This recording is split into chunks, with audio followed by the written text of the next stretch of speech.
Along with the presidential race and local elections, voters in Venice will have another choice to make on the November ballot, whether to approve millions of dollars in bonds, $35 million for roads and $16 million for a new public safety center.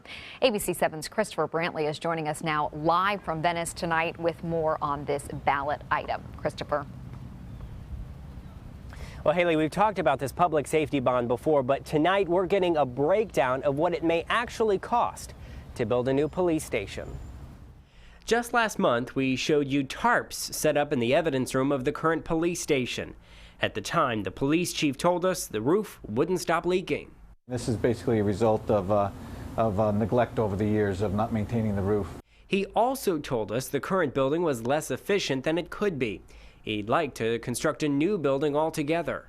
Venice's mayor came up with figures for what it would cost to renovate the existing building, to compare to numbers for a new building. Assistant City Manager Len Bramble was responsible for fact-checking. I thought he did a pretty good job. There were a couple of things that I went right to, numbers that had already been provided by a consultant.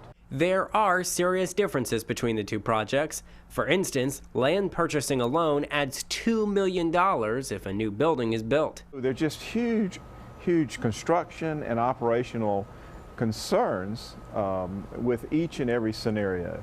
Including this, the current building is not built to hurricane code. Major building work would have to add extra support columns. Those numbers, regardless of everyone's opinions on the scenarios, they do start to get closer to one another. Here's the final estimate.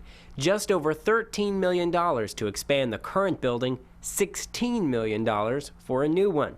City Councilman Richard Catiro was not an ardent supporter of building a new facility, but he's staying open-minded. Really, you don't have complete apples to apples of those two numbers, of those two specific estimates. In the end, the council decided to send to voters the $16 million option. The council has collectively voted to put this on the ballot.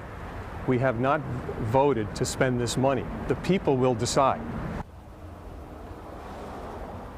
And another thing to keep in mind, this is a lot of money to spend this year. $16 million for the public safety bond, $30 million for the road bond, all of that.